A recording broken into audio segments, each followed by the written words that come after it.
Lettre aux Hébreux. Hébreux, chapitre 1. Autrefois, Dieu a parlé aux ancêtres par les prophètes, et il leur a parlé souvent et de mille manières. Maintenant, en ces jours qui sont les derniers, Dieu nous a parlé par son Fils. C'est par ce Fils qu'il a créé le monde, et c'est lui que Dieu a choisi pour entrer en possession de toutes choses. Toute la gloire de Dieu brille sur lui. Ce Fils est vraiment ce que Dieu est, et sa parole puissante soutient le monde. Il a lavé les êtres humains de leurs péchés. Puis, il s'est assis dans les cieux à la droite du Dieu très puissant. Le Fils est bien plus important que les anges. En effet, Dieu lui a donné un nom plus grand que leur nom. Il n'a jamais dit à un ange, « Tu es mon Fils. Aujourd'hui, moi, je suis devenu ton Père. » Il n'a jamais dit non plus à un ange, « Moi, je serai un Père pour lui, et lui sera un Fils pour moi. » Mais quand Dieu a envoyé son Fils premier-né dans le monde, il a dit, « Tous les anges de Dieu doivent l'adorer. » Voici ce que Dieu a dit au sujet des anges. « J'utilise les anges comme j'utilise les vents. Ils me servent comme le font les éclairs. » Mais Dieu a dit à son Fils, « Tu es Dieu. Ton pouvoir royal durera toujours. Tu gouvernes ton peuple avec justice. Tu aimes ce qui est juste. Tu détestes le mal. C'est pourquoi Dieu, ton Dieu, t'a choisi pour lui en versant sur ta tête une huile de fête. Il t'a préféré aux autres rois. » Dieu a dit aussi, « Au commencement, c'est toi, Seigneur, qui as créé la terre, et tes mains ont formé le ciel. Tout cela disparaîtra, mais toi, tu es toujours là. Le ciel et la terre s'useront comme des habits. Tu les plieras comme un vêtement. Oui, ils seront changés comme des habits. Mais toi, tu restes toujours le même, et ta vie ne finit pas. » Dieu n'a jamais dit à un ange, « Viens t'asseoir à ma droite. Je vais mettre tes ennemis sous tes pieds. » Est-ce que les anges ne sont pas tous des esprits qui servent Dieu? Dieu les envoie en mission. Ils aident ceux qui doivent entrer en possession du salut. Hébreux, chapitre 2. C'est pourquoi, faisons davantage attention aux paroles que nous avons entendues. Sinon, nous allons nous tromper de chemin. La parole que Dieu a donnée par l'intermédiaire des anges s'est montrée vraie. Certains ne l'ont pas respectée. Ils ne lui ont pas obéi, et ils ont tous reçu ce qu'ils méritaient. Alors nous, comment éviterons-nous cela si nous passons à côté d'un salut si grand? Ce salut, c'est le Seigneur qui a commencé à l'annoncer. Puis ceux qui ont entendu parler de ce salut l'ont confirmé pour nous. Dieu lui-même a montré que leur parole était vraie par des signes étonnants, des faits extraordinaires et toutes sortes d'actions puissantes. Et Dieu a aussi montré cela en distribuant les dons de l'Esprit Saint comme il l'a voulu. Nous parlons du monde qui doit venir. Ce n'est pas aux anges que Dieu a donné le pouvoir sur ce monde. En effet, il y a cette parole. « Qu'est-ce que l'homme, ô Dieu, pour que tu penses à lui? Qu'est-ce qu'un être humain pour que tu prennes soin de lui? Tu as placé les êtres humains en dessous des anges pendant quelque temps. Tu les as couverts de gloire et d'honneur. Tu as tout mis à leurs pieds, sous leur autorité. » Dieu a donné aux êtres humains le pouvoir sur toutes choses. Il n'a donc rien laissé en dehors de leur pouvoir. Pourtant, aujourd'hui, nous le voyons bien. Les humains n'ont pas encore pouvoir sur tout. Mais qu'est-ce que nous voyons aussi? Jésus a été pendant quelque temps en dessous des anges. Mais maintenant, il est couvert de gloire et d'honneur. Pourquoi? Parce qu'il a souffert et parce qu'il est mort. Et grâce à la bonté de Dieu, Jésus est mort pour tous les êtres humains. C'est Dieu qui a fait le monde, et le monde existe pour lui. Or, il a voulu qu'un grand nombre de ses enfants participent à sa gloire. Puisque c'est Jésus qui les sauve, il fallait que Dieu le rende parfait au moyen de la souffrance. Jésus purifie les humains de leurs péchés. Eh bien, celui qui rend pur et ceux qui sont devenus purs ont tous le même Père. C'est pourquoi il n'a pas honte de les appeler ses frères et ses sœurs. En effet, Jésus dit à Dieu, « J'annoncerai ton nom à mes frères et à mes sœurs. Au milieu de l'assemblée, je chanterai ta louange. Jésus dit aussi, Moi, j'aurai entièrement confiance en Dieu. et encore, Me voici, moi et les enfants que Dieu m'a donnés. ces enfants-là ont quelque chose en commun. Ce sont des êtres humains. L'esprit du mal avait le pouvoir de les faire mourir. À cause de cela, Jésus, lui aussi, est devenu un être humain, pour enlever sa force à l'esprit du mal en mourant lui-même. Les gens étaient comme des esclaves pendant toute leur vie, parce qu'ils avaient peur de la mort. En mourant, Jésus les a libérés. En effet, il ne vient pas aider les anges, mais il vient aider ceux qui sont de la famille d'Abraham.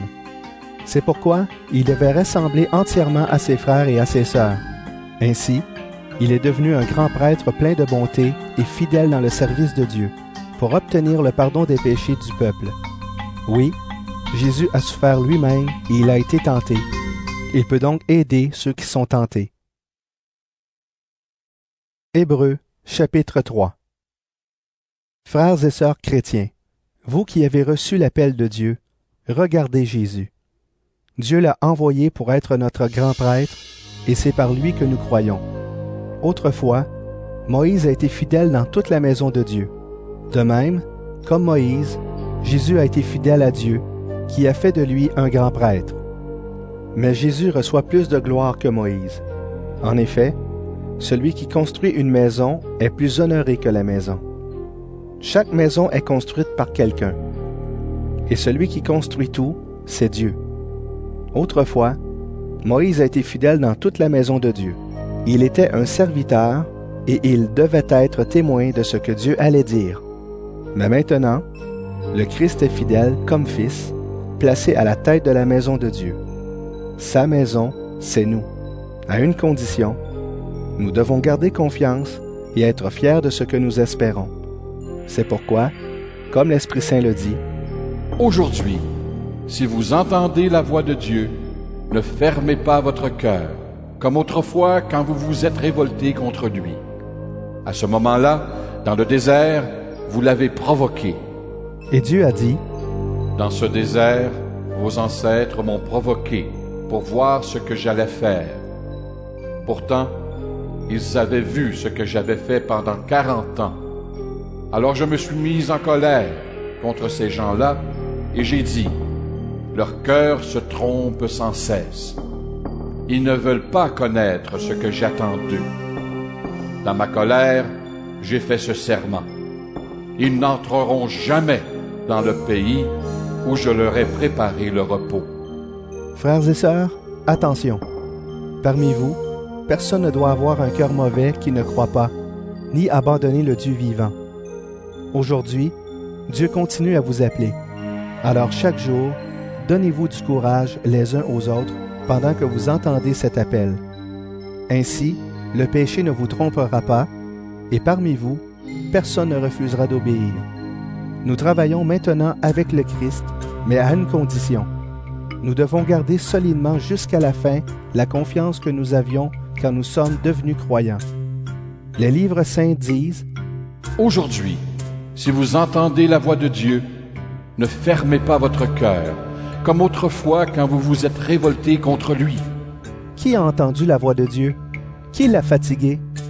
Ce sont tous ceux que Moïse a fait sortir d'Égypte. Dieu s'est mis en colère pendant 40 ans. Contre qui? Contre ceux qui ont péché, et ce sont les mêmes qui sont morts dans le désert. Dieu a fait ce serment. Ils n'entreront jamais dans le pays où je leur ai préparé le repos. Pour qui a-t-il fait ce serment? Pour ceux qui n'ont pas obéi. Et en effet, nous voyons ceci. Ils n'ont pas pu entrer dans le repos de Dieu parce qu'ils n'ont pas cru. Hébreux, chapitre 4. Mais Dieu nous l'a promis. Nous entrerons dans son repos, et cette promesse est toujours valable. Alors attention, personne parmi vous ne doit penser qu'il arrive trop tard. On nous a annoncé la bonne nouvelle comme à nos ancêtres, mais la parole qu'ils ont entendue ne leur a servi à rien. Quand ils l'ont entendue, ils ne l'ont pas reçue en croyant en elle. Nous avons cru. Nous pouvons donc entrer dans le repos de Dieu. Dieu l'a dit. Dans ma colère, j'ai fait ce serment. Ils n'entreront jamais dans le pays où je leur ai préparé le repos. » Pourtant, Dieu a fini son travail depuis la création du monde. En effet, il y a cette parole au sujet du 7e jour. Et Dieu s'est reposé le 7e jour de tout son travail. Dieu en parle aussi quand il dit « Ils n'entreront jamais dans le pays où je leur ai préparé le repos. » Ceux qui ont reçu la bonne nouvelle, les premiers n'ont pas obéi. Alors ils ne sont pas entrés dans le repos de Dieu. D'autres peuvent donc encore y entrer. C'est pourquoi Dieu fixe de nouveau un jour et il l'appelle « aujourd'hui ». Il a parlé de ce jour-là beaucoup plus tard par la bouche de David, dans le texte déjà cité.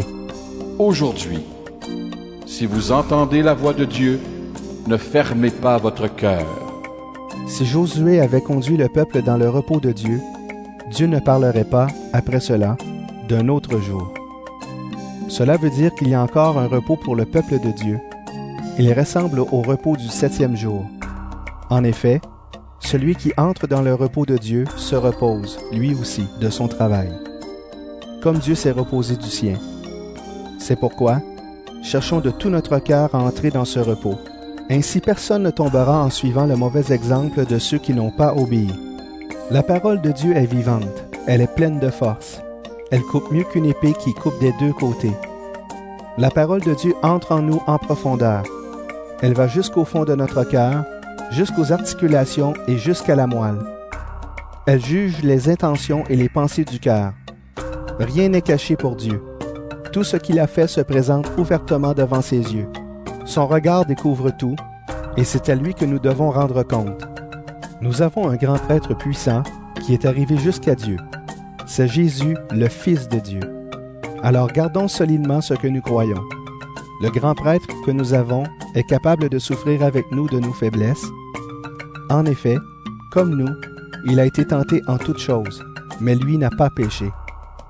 Approchons-nous donc avec confiance du Dieu puissant qui nous aime. Près de lui, nous recevrons le pardon, nous trouverons son amour, et ainsi, il nous aidera au bon moment. Hébreux, chapitre 5. Chaque grand prêtre est choisi parmi les êtres humains. Il est chargé de servir Dieu en leur faveur. Il offre les dons et les sacrifices pour les péchés. Le grand prêtre a lui-même beaucoup de faiblesses. Il peut donc comprendre les ignorants et ceux qui se trompent. Parce qu'il est faible, il doit offrir des sacrifices pour les péchés, non seulement pour le peuple, mais aussi pour lui-même. Personne ne peut se donner l'honneur d'être grand prêtre. C'est Dieu qui appelle à cela, comme il a appelé Aaron. Pour le Christ, c'est pareil. Ce n'est pas lui qui s'est donné l'honneur de devenir grand prêtre. Il l'a reçu de Dieu, qui a dit « Tu es mon fils. Aujourd'hui, moi, je suis devenu ton père. » Dieu a dit encore « Tu es prêtre pour toujours, à la façon de Melchizedek. » Le Christ, pendant sa vie sur terre, a adressé à Dieu des prières et des supplications avec de grands cris et des larmes. Il a prié Dieu qui pouvait le sauver de la mort. Et Dieu l'a écouté parce qu'il est resté fidèle. Le Christ est le Fils de Dieu, c'est vrai, mais par toutes ses souffrances, il a appris à obéir. Dieu l'a rendu parfait. Alors maintenant, ceux qui obéissent au Christ reçoivent par lui le salut qui dure toujours. Oui, Dieu l'a établi grand prêtre à la façon de Melchizedek. À ce sujet, nous avons beaucoup de choses à dire, mais elles sont difficiles à expliquer. En effet, vous êtes devenus lents à comprendre. Vous aviez le temps de devenir des maîtres, mais maintenant, vous avez besoin qu'on vous apprenne de nouveau les premières vérités de l'enseignement de Dieu. Vous n'êtes plus capable de manger de la nourriture solide, vous avez besoin de lait. Celui qui continue à boire du lait, c'est un bébé. Il ne peut donc pas discuter de ce qui est juste. Par contre, la nourriture solide est pour les adultes. Par leur expérience, ils ont entraîné leur conscience à faire la différence entre le bien et le mal. Hébreux, chapitre 6. C'est pourquoi, laissons derrière nous les premières leçons sur le Christ et passons à un enseignement d'adulte. Ne revenons pas sur ce qui fait la base de cet enseignement, c'est-à-dire l'abandon des actions qui conduisent à la mort et la foi en Dieu. Les baptêmes et l'imposition des mains le réveil des morts et le jugement définitif. Nous allons donc présenter un enseignement d'adulte, si Dieu le permet. Prenons le cas de ceux qui sont retombés dans leur ancienne vie. Ils ont été éclairés par la lumière de Dieu. Ils ont goûté au don du ciel et ils ont reçu l'Esprit Saint. Ils ont aimé la belle parole de Dieu. Ils ont senti la puissance des forces du monde qui vient. Et pourtant, ils sont retombés dans leur ancienne vie. Ces gens-là, on ne peut pas les amener une deuxième fois à changer leur vie.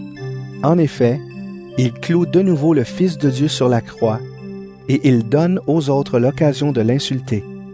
Prenons l'exemple d'un champ. Sa terre boit l'eau des nombreuses pluies qui tombent. Elle produit des plantes utiles à ceux qui la font cultiver. Alors Dieu bénit cette terre. Mais si elle produit des buissons d'épines et des chardons, elle ne vaut rien. Dieu va bientôt la rejeter et on finira par y mettre le feu. Nous parlons ainsi, mais en même temps, nous sommes sûrs que vous, frères et sœurs très aimés, vous êtes sur la bonne route, celle qui conduit au salut. Dieu n'est pas injuste. Il ne peut pas oublier ce que vous faites, ni l'amour que vous avez montré pour lui. Vous avez montré cet amour autrefois en servant les autres chrétiens, et vous le faites encore maintenant. Nous souhaitons seulement que chacun de vous reste actif jusqu'à la fin. Alors tout ce que vous espérez se réalisera. Ne devenez pas paresseux, mais vivez comme ceux qui croient et qui sont patients. Ceux-là reçoivent les biens que Dieu a promis. Quand Dieu a fait la promesse à Abraham, il l'a faite avec un serment. Mais personne n'était plus grand que Dieu pour être témoin de ce serment. Alors Dieu l'a fait par lui-même. Il a dit, « Oui, vraiment, je te bénirai et je te donnerai une grande famille. » Abraham a attendu avec patience et il a reçu ce que Dieu lui avait promis. Quand les gens font un serment, ils ont besoin d'un témoin plus grand qu'eux. Le serment rend leur parole sûre et ainsi, on ne peut plus dire le contraire. Avec Abraham, c'est la même chose. Sa famille devait recevoir les biens promis par Dieu. Dieu a voulu montrer clairement qu'il ne changerait jamais d'avis. C'est pourquoi il a ajouté un serment à sa promesse. Une promesse et un serment, voilà deux choses qu'on ne peut pas changer. Dans sa promesse et dans son serment, Dieu ne peut donc absolument pas mentir, et cela nous encourage beaucoup. Ainsi, nous avons tout laissé pour saisir l'espérance qui nous est offerte. Pour notre vie, cette espérance est comme une ancre. Elle traverse même le rideau du temple dans le ciel et elle est fixée solidement. C'est là que Jésus est entré avant nous et pour nous. Il est devenu grand prêtre pour toujours à la façon de Melchisédek. Hébreux, chapitre 7. Ce Melchisédek était roi de Salem et prêtre du Dieu Très-Haut. Abraham revenait du combat où il avait vaincu les rois. Melchisédek est allé à sa rencontre et il a béni Abraham. Et Abraham lui a donné 1/10 de tout ce qu'il avait pris. Le nom de Melchisédek veut dire « roi de justice ». De plus, Melchisédek est roi de Salem et cela veut dire « roi de paix ». Il n'a pas de père, ni de mère, ni d'ancêtre. On ne parle jamais de sa naissance, ni de sa mort. Il ressemble au Fils de Dieu. Il reste prêtre pour toujours. Voyez combien Melchisédek est important. Même Abraham, notre ancêtre, lui a donné 1/10 de ce qu'il avait gagné dans la bataille. La loi de Moïse commande ceci aux prêtres de la famille de Lévi. Ils doivent demander au peuple d'Israël 1/10 de tout ce qu'il a. Ils le demandent au peuple, c'est-à-dire à leurs frères, qui sont pourtant de la famille d'Abraham. Or, Melchisédek, lui, n'appartenait pas à la famille de Lévi, et pourtant, il a reçu d'Abraham 1/10 de ce qu'il avait gagné. Et Melchisédek a béni celui qui avait reçu les promesses de Dieu. Sans aucun doute, c'est le plus grand qui bénit le plus petit. Les prêtres qui reçoivent 1/10 des biens du peuple, ce sont des hommes qui doivent mourir un jour. Melchisédek aussi a reçu 1/10 des biens, mais lui, il est toujours vivant, comme les livres saints le disent. Ce sont les fils de la famille de Lévi qui reçoivent 1/10 des biens du peuple. Pourtant, on peut dire que Lévi, lui aussi, a payé cet impôt par l'intermédiaire d'Abraham. En effet, Abraham est son ancêtre, et d'une certaine façon, Lévi était déjà dans le corps de son ancêtre quand Abraham a rencontré Melchisédek. Dans la loi du peuple d'Israël, ce sont les fils de la famille de Lévi qu'on doit choisir comme prêtres. Ils sont prêtres à la façon d'Aaron. Mais leur façon d'être prêtre n'était pas parfaite. Sinon, pourquoi avoir un autre prêtre à la façon de Melchizedek? Cela ne serait pas nécessaire. Or, si la façon d'être prêtre n'est plus la même, la loi aussi doit changer. Ces paroles sont dites au sujet de notre Seigneur. Lui, il appartient à une autre tribu, et dans cette tribu, personne ne s'est jamais occupé du service de l'autel. Tout le monde le sait, notre Seigneur est né dans la tribu de Juda. Eh bien, Moïse n'a pas parlé de cette tribu quand il a parlé des prêtres. Voici pourquoi les choses sont encore plus claires. Un autre prêtre est venu, et il ressemble à Melchizedek. Il n'est pas prêtre selon une règle et selon des commandements humains. Il est devenu prêtre par la puissance d'une vie qui ne peut pas finir. C'est vrai, les livres saints le disent. Tu es prêtre pour toujours, à la façon de Melchizedek. L'ancienne règle était imparfaite et inutile, alors on l'a supprimée. La loi de Moïse n'a rien produit de parfait, mais une espérance meilleure nous est donnée, et par elle, nous nous approchons de Dieu. De plus, il y a eu un serment. Les autres sont devenus prêtres sans serment. Mais pour Jésus, Dieu a fait un serment quand il lui a dit « Le Seigneur a fait ce serment, et il ne reprendra pas sa parole. Tu es prêtre pour toujours. » C'est pourquoi, avec Jésus, nous sommes sûrs d'avoir une alliance meilleure. Il y a encore une différence. Les autres prêtres ont été très nombreux, parce que la mort les empêchait de rester toujours prêtres. Mais Jésus, lui, vit pour toujours, et jamais personne d'autre ne sera prêtre à sa place. C'est pourquoi il peut sauver pour toujours ceux qui s'approchent de Dieu avec son aide. En effet, Jésus est toujours vivant, et peut donc toujours prier Dieu pour eux. Jésus est le grand prêtre qu'il nous fallait. Il est saint, innocent et sans faute. Il est séparé des pécheurs, et Dieu l'a placé plus haut que tout. Jésus n'est pas comme les autres grands prêtres. Il n'a pas besoin d'offrir des sacrifices chaque jour. D'abord pour ses péchés à lui, ensuite pour ceux du peuple. Il a fait cela une fois pour toutes en s'offrant lui-même. La loi de Moïse établit comme grand prêtre des hommes imparfaits, mais le serment de Dieu, qui vient après la loi, établit comme grand prêtre le Fils devenu parfait pour toujours. Hébreux, chapitre 8. Voici le point le plus important de ce que nous voulons dire. Nous avons bien un tel grand prêtre. Il s'est assis dans les cieux, à la droite du Dieu très puissant. Il accomplit son service dans le lieu saint, c'est-à-dire dans la vraie tente. C'est le Seigneur qui l'a planté, ce n'est pas un être humain. Chaque grand prêtre est établi pour offrir des dons et des sacrifices. Jésus, lui aussi, doit donc avoir quelque chose à offrir. Si le Christ était sur la terre, il ne serait même pas prêtre. En effet, il y a ici déjà des prêtres qui offrent des dons, comme la loi de Moïse le demande.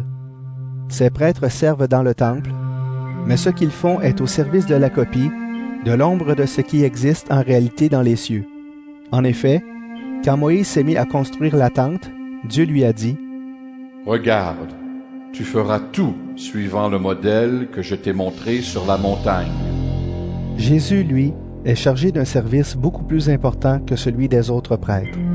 En effet, il sert d'intermédiaire pour une alliance meilleure, établie sur des promesses meilleures. La première alliance n'était pas sans défaut. Sinon, c'était inutile de la remplacer par une deuxième. Mais en fait, voici ce que Dieu reproche à son peuple. Le Seigneur dit, les jours viennent où je vais établir une alliance nouvelle avec le peuple d'Israël et avec le peuple de Juda.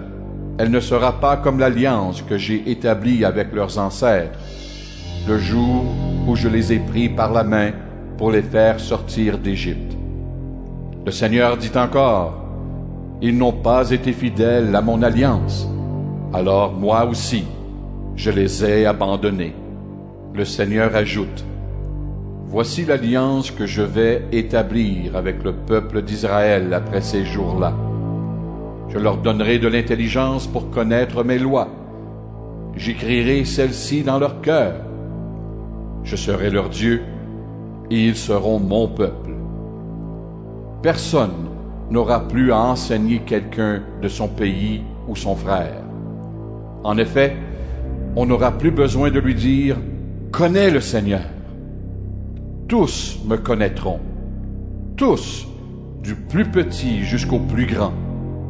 Je pardonnerai leurs fautes et je ne me souviendrai plus de leurs péchés. Quand Dieu parle d'une alliance nouvelle, il rend ancienne la première alliance. Et ce qui est ancien et qui devient vieux, cela va bientôt disparaître. Hébreux, chapitre 9. La première alliance avait des règles pour le culte et un lieu réservé à Dieu sur la terre. Pour cela, on avait planté une tente.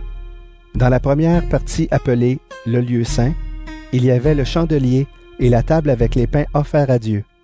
Puis, derrière le deuxième rideau, c'était l'autre partie de la tente. On l'appelait le lieu très saint. Là, il y avait un autel en or pour brûler les parfums. Il y avait aussi le coffre de l'Alliance tout couvert d'or.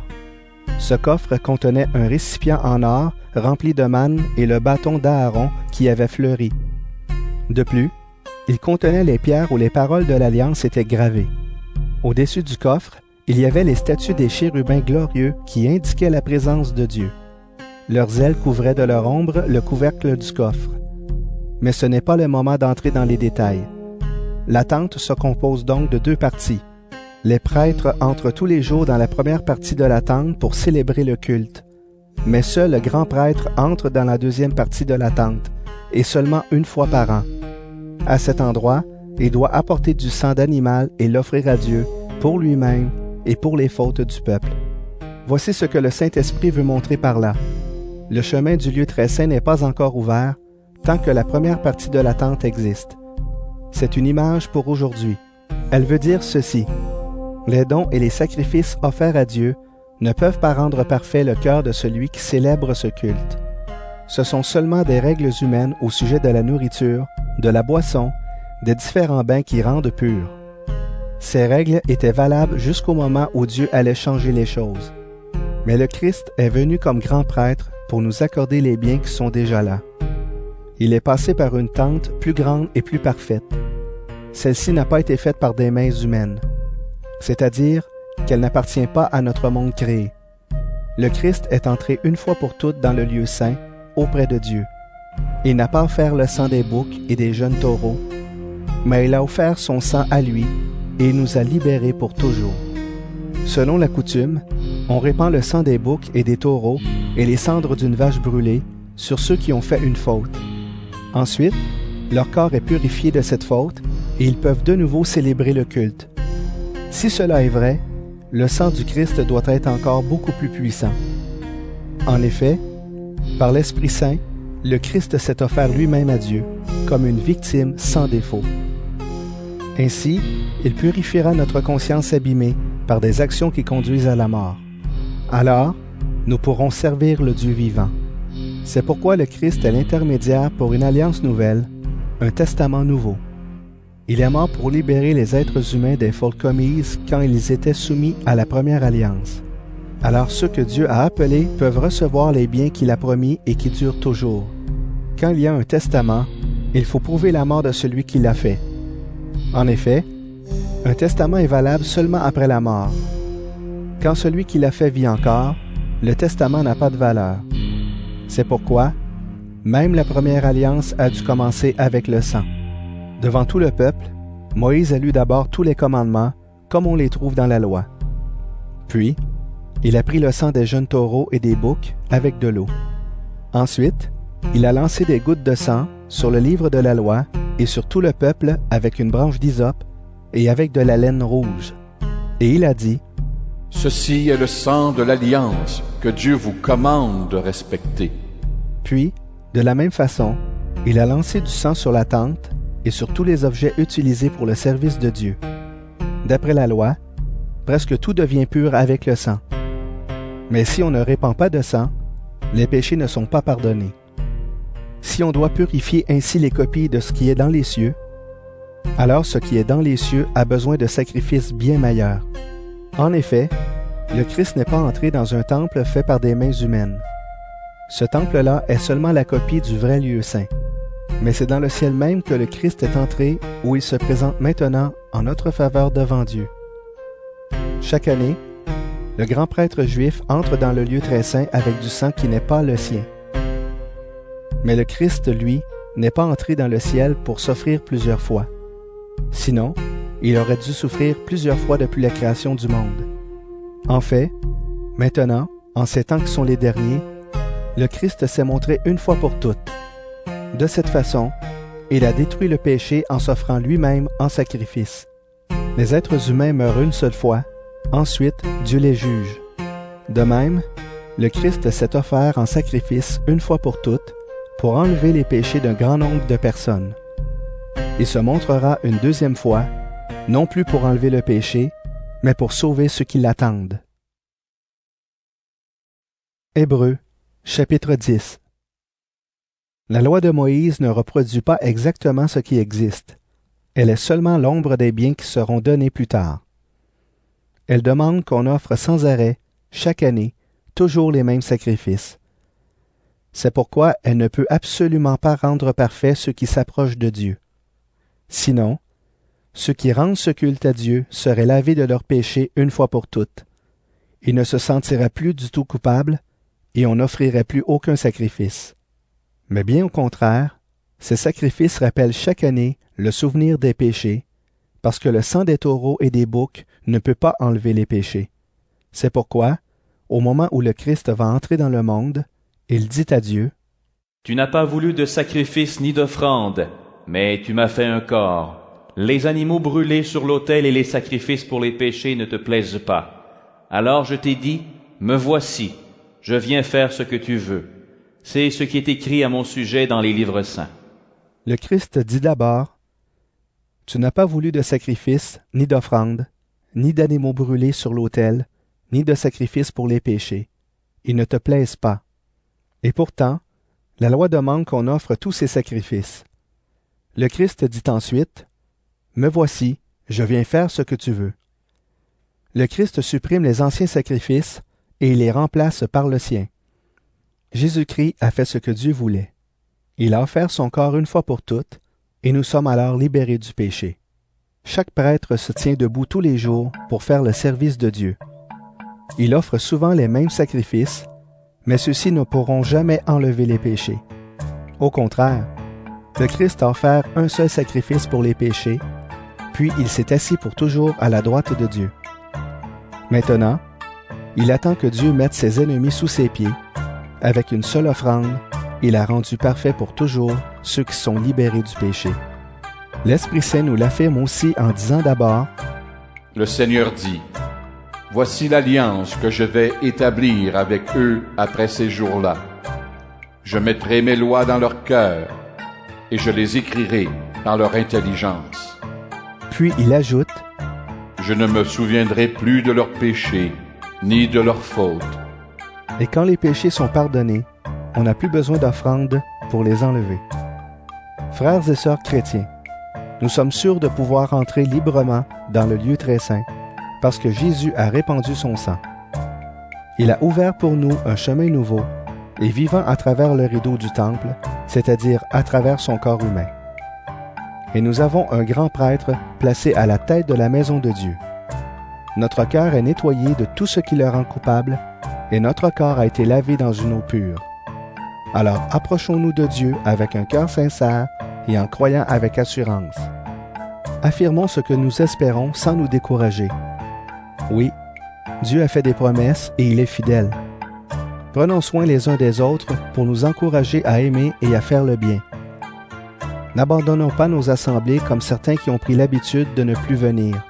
Au contraire, aidons-nous davantage les uns les autres puisque, vous le voyez, le jour du Seigneur est proche. Nous avons appris à connaître la vérité. Après cela, si nous péchons exprès, aucun sacrifice ne peut plus enlever les péchés. Il n'y a plus qu'à attendre en tremblant ce qui va arriver, c'est-à-dire le jugement et un feu terrible qui brûlera les ennemis de Dieu. Quand quelqu'un n'obéit pas à la loi de Moïse, 2 ou 3 témoins doivent dire s'il est coupable. Dans ce cas, on le tue sans pitié. Celui qui méprise le Fils de Dieu méritera une punition encore plus dure, n'est-ce pas? En effet, celui-là ne respecte pas le sang de l'alliance qui l'a libéré du péché. Il insulte l'Esprit Saint qui nous fait connaître la bonté de Dieu. Oui, nous connaissons celui qui a dit « À moi la vengeance, je donnerai à chacun ce qu'il mérite. » Il a dit aussi, « Le Seigneur jugera son peuple. » C'est terrible de tomber entre les mains du Dieu vivant. Rappelez-vous ce qui s'est passé autrefois quand vous avez reçu la lumière de Dieu.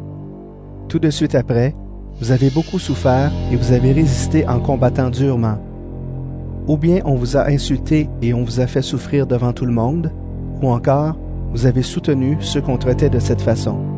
En effet, vous avez souffert avec ceux qui étaient en prison.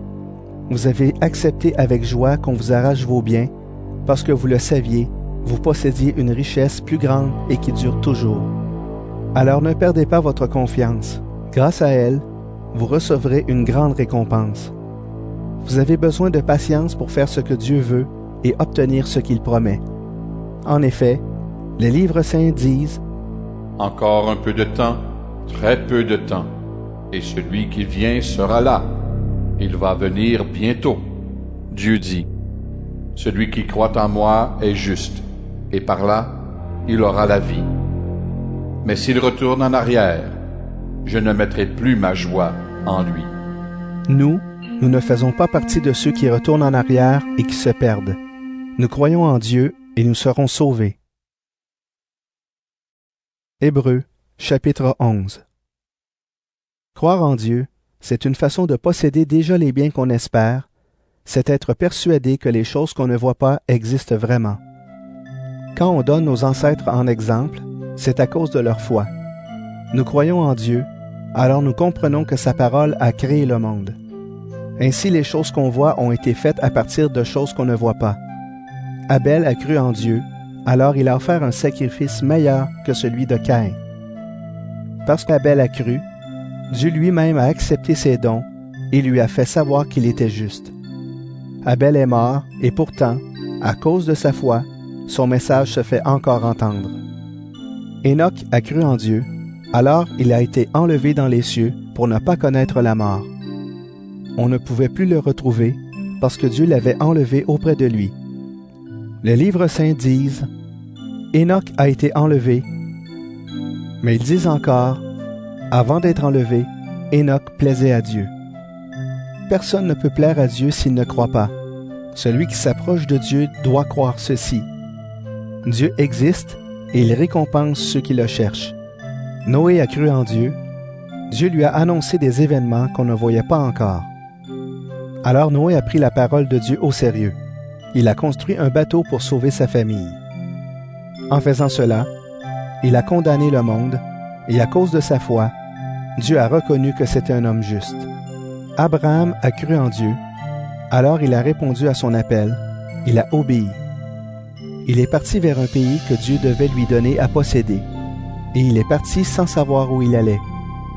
Abraham a cru en Dieu, alors il est allé habiter comme un étranger dans le pays promis par Dieu.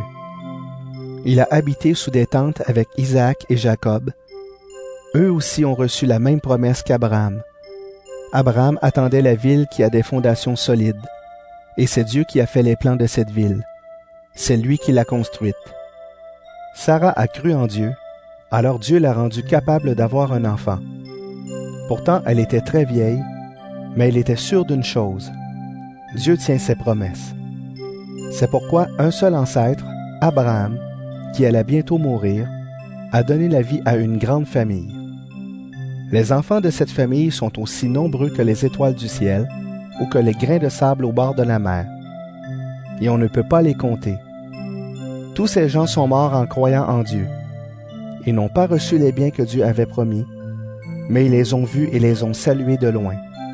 Et ils ont affirmé qu'ils étaient des étrangers et des voyageurs sur la terre.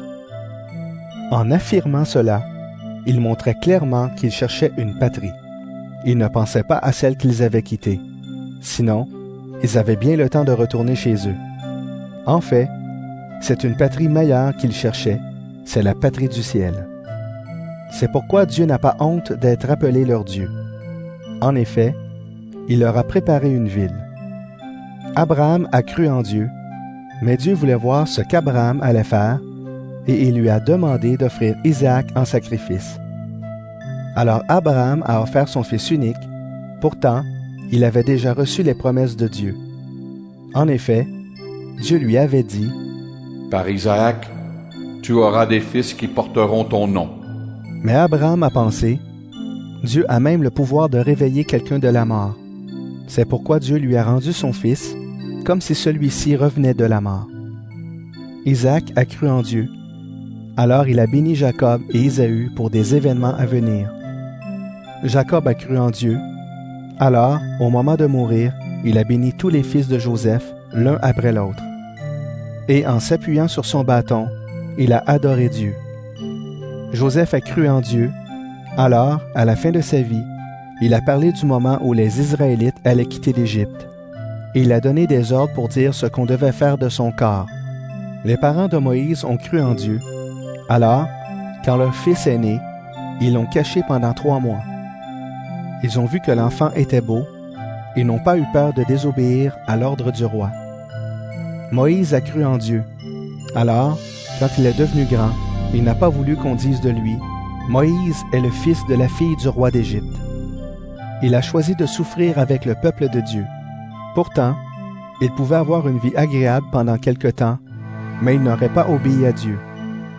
Le trésor de l'Égypte était grand, mais pour Moïse, recevoir des insultes comme le Messie allait en recevoir avait beaucoup plus de valeur. En effet, il regardait plus loin, vers la récompense à venir. Moïse a cru en Dieu, alors il a quitté l'Égypte sans avoir peur de la colère du roi.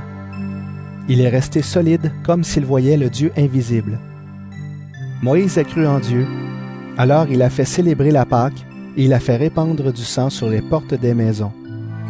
Ainsi, l'ange de la mort n'a pas touché au fils aîné des Israélites. Les Israélites ont cru en Dieu, alors ils ont traversé la mer Rouge comme une terre sèche. Mais quand les Égyptiens ont essayé de passer, l'eau les a noyés. Les Israélites ont cru en Dieu, alors ils ont fait le tour de Jéricho pendant 7 jours, et les murs de la ville sont tombés. Rahab, la prostituée, a cru en Dieu. Alors on ne l'a pas tuée avec les ennemis de Dieu, parce qu'elle avait bien accueilli les espions israélites. Qu'est-ce que je peux dire encore? Le temps va me manquer pour parler en détail de Gédéon, Barak, Samson, Jephthé, David, Samuel et des prophètes. Parce que ces hommes ont cru en Dieu, ils ont vaincu des royaumes, ils ont fait ce qui est juste, ils ont reçu ce que Dieu avait promis, ils ont fermé la gueule des lions, ils ont éteint des feux violents, ils ont évité d'être tués par l'épée. Ils sont tombés malades et ils ont retrouvé des forces. Pendant les guerres, ils ont été courageux, ils ont repoussé des armées étrangères. Des femmes ont cru en Dieu, alors elles ont retrouvé leur mort, parce que ceux-ci sont revenus à la vie. D'autres hommes ont été torturés, mais ils n'ont pas voulu qu'on les délivre. En effet, ils préféraient revenir de la mort à une vie meilleure. D'autres ont supporté des insultes et des coups de fouet. On a attaché certains avec des chaînes et on les a mis en prison. On les a tués en leur jetant des pierres, ou bien on les a sciés en deux, ou on les a tués par l'épée. D'autres sont allés d'un endroit à un autre, habillés avec des peaux de mouton ou des peaux de chèvre. Il manquait de tout. On les faisait beaucoup souffrir et on les traitait vraiment mal. Pourtant, le monde n'était pas digne de ces gens-là. Ils sont allés d'un endroit à un autre, dans les déserts, dans les montagnes, dans les abris des rochers et dans les trous de la terre. Ils ont tous cru en Dieu. C'est pour cela qu'on les a donnés en exemple, mais ils n'ont pas reçu ce que Dieu avait promis. En effet, Dieu avait prévu quelque chose de meilleur encore pour nous. C'est pourquoi il ne devait pas devenir parfait sans nous. Hébreux, chapitre 12. Cette grande foule de témoins nous entoure. Rejetons donc, nous aussi, tout ce qui nous empêche d'avancer. Rejetons le péché qui nous enveloppe si facilement. Courons jusqu'au bout la course qu'on nous propose. Regardons toujours Jésus, celui qui fait naître la foi et qui la rend parfaite. Il a accepté de mourir sur une croix sans avoir honte. En effet, il voyait d'avance la joie qu'il allait recevoir et maintenant, il est assis à la droite de Dieu. Oui, pensez à Jésus. Les pécheurs étaient contre lui, mais il a tout supporté. Alors ne vous laissez pas vaincre par le découragement. En combattant contre le péché, vous n'avez pas encore résisté jusqu'à la mort. Vous avez oublié le conseil que Dieu vous donne comme à des fils. Mon fils, quand le Seigneur te corrige, fais attention. Ne te décourage pas quand il te fait des reproches. Le Seigneur corrige celui qu'il aime. Il frappe tous ceux qu'il reconnaît comme ses fils. C'est pour être corrigé que vous souffrez. Dieu vous traite comme ses fils. Quel est le fils que son père ne corrige pas? Si Dieu ne vous corrige pas comme tous ses enfants, vous êtes des enfants illégitimes. Vous n'êtes pas de vrais fils. Nous avons eu des pères sur cette terre, ils nous ont corrigés et nous les respections. Alors, c'est sûr, nous devons obéir davantage à Dieu, notre Père, pour avoir la vie. Oui, nos pères nous corrigeaient pendant quelque temps selon leurs idées à eux. Mais Dieu, c'est pour notre bien qu'il nous corrige. Il veut nous rendre saints comme lui. Sur le moment, une correction ne fait pas plaisir, elle donne de la tristesse. Mais plus tard, ceux qui ont été formés de cette façon deviennent justes et trouvent ainsi la paix. C'est pourquoi redressez vos bras fatigués et rendez plus fort vos genoux tremblants. Faites de bonnes pistes pour vos pieds, alors celui qui boite ne se tordra pas la cheville. Au contraire, il guérira. Cherchez à vivre en paix avec tout le monde et à mener une vie qui plaît à Dieu. Sans cela, personne ne verra le Seigneur. Attention, personne ne doit refuser ce que Dieu fait pour lui.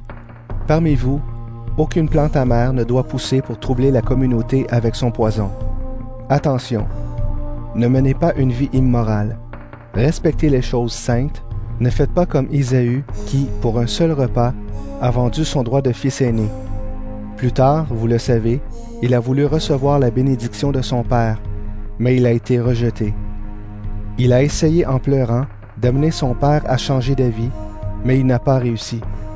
Quand vous vous êtes approché de Dieu, vous n'êtes pas venu vers une montagne qu'on pouvait toucher. Il n'y avait pas de grand feu, pas d'obscurité, pas de nuit, pas d'orage.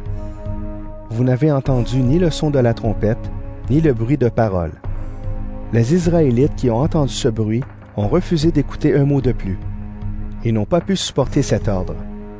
Celui qui touchera la montagne, même si c'est un animal, on le tuera en lui jetant des pierres. Ce qu'on voyait était effrayant. Alors Moïse a dit, « Je suis effrayé et je tremble. » Mais vous vous êtes approchés de la montagne de Sion et de la ville du Dieu vivant. C'est la Jérusalem du ciel où des millions d'anges sont en fête. Vous vous êtes approchés de l'assemblée des premiers-nés de Dieu qui ont leur nom écrit dans les cieux. Vous vous êtes approchés de Dieu qui juge le monde entier. Vous vous êtes approchés des personnes justes qui sont devenues parfaites. Vous vous êtes approchés de Jésus qui a répandu son sang pour nous rendre purs. Il est l'intermédiaire d'une alliance nouvelle que Dieu a établie avec nous, et son sang répandu parle plus fort que celui d'Abel. Attention, ne refusez pas d'écouter celui qui vous parle. Sur la terre, Moïse a averti les Israélites, mais ils ont refusé de l'écouter, et ils n'ont pas échappé à la punition. Nous, c'est du ciel que Dieu nous parle. Si nous lui tournons le dos, nous serons punis, c'est sûr. Autrefois, la voix de Dieu a fait trembler la terre.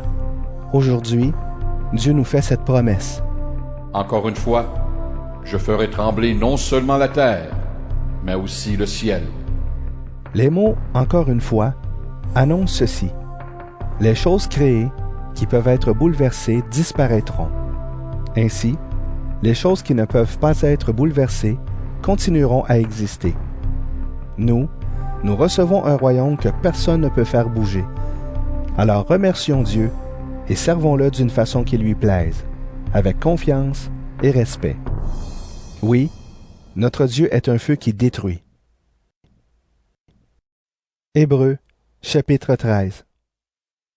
Continuez à vous aimer comme des frères et sœurs chrétiens. N'oubliez pas de bien recevoir ceux qui viennent chez vous. Quelques-uns, en faisant cela, ont reçu des anges sans le savoir. Pensez aux prisonniers comme si vous étiez en prison avec eux. Pensez à ceux qu'on torture comme si c'était vous qu'on torturait. Tous doivent respecter le mariage. Mari et femme doivent rester fidèles l'un à l'autre. Dieu jugera ceux qui ont une vie immorale et ceux qui sont adultères. Ne soyez pas attachés à l'argent, soyez contents de ce que vous avez. En effet, Dieu lui-même a dit, « Non, je ne te laisserai pas, je ne t'abandonnerai pas. Alors nous pouvons dire avec confiance, Le Seigneur vient à mon secours. Je n'aurai pas peur. Aucun être humain ne peut me faire de mal. souvenez-vous de vos anciens responsables qui vous ont annoncé la parole de Dieu. Regardez comme ils ont fini leur vie et imitez leur foi. Jésus-Christ est le même, hier, aujourd'hui et pour toujours. Ne vous laissez pas tromper par toutes sortes d'enseignements bizarres. Si c'est la bonté de Dieu qui nous encourage, c'est bien. Mais les règles au sujet de la nourriture n'ont jamais servi à ceux qui les suivent. Nous avons un autel et les prêtres juifs n'ont pas le droit de manger ce qui vient de cet autel. En effet, eux, ils servent dans le temple. Là, le grand prêtre juif apporte le sang des animaux dans le lieu très saint pour enlever les péchés, et les corps de ces animaux sont brûlés en dehors du camp. C'est pourquoi Jésus, lui aussi, est mort en dehors de Jérusalem pour libérer le peuple de ses péchés avec son sang à lui. Sortons donc à sa rencontre en dehors du camp, en supportant les mêmes insultes que lui. Sur la terre, nous habitons une ville qui ne durera pas toujours, mais nous cherchons la ville qui existera plus tard. Par Jésus, offrons sans cesse à Dieu un sacrifice de louange, c'est-à-dire des chants qui le reconnaissent comme Seigneur. N'oubliez pas de faire le bien et de partager ce que vous avez. Voilà les sacrifices qui plaisent à Dieu. Obéissez à vos responsables et soyez leur soumis. Ils veillent sur vous parce qu'ils devront rendre des comptes à Dieu. Alors, si vous obéissez, ils feront leur travail avec joie. Sinon, ils le feront en se plaignant et vous n'y gagnerez rien. Priez pour nous. Nous sommes sûrs que nous n'avons rien à nous reprocher. En effet, nous cherchons toujours à bien faire. Je vous le demande avec force, priez pour que je revienne plus vite parmi vous. C'est Dieu qui nous donne la paix. Il a fait remonter de chez les morts notre Seigneur Jésus, qui est le grand berger des moutons. Et le sang de son sacrifice a obtenu pour nous une alliance qui dure toujours. Que ce Dieu vous rende capable d'agir toujours bien pour faire ce qu'il veut. Qu'il accomplisse en nous, par Jésus-Christ, ce qui lui plaît. Rendons gloire à Jésus-Christ pour toujours. Amen. Frères et sœurs, je vous le demande, écoutez avec patience ces paroles d'encouragement. En effet, ma lettre n'est pas très longue. Voici une nouvelle.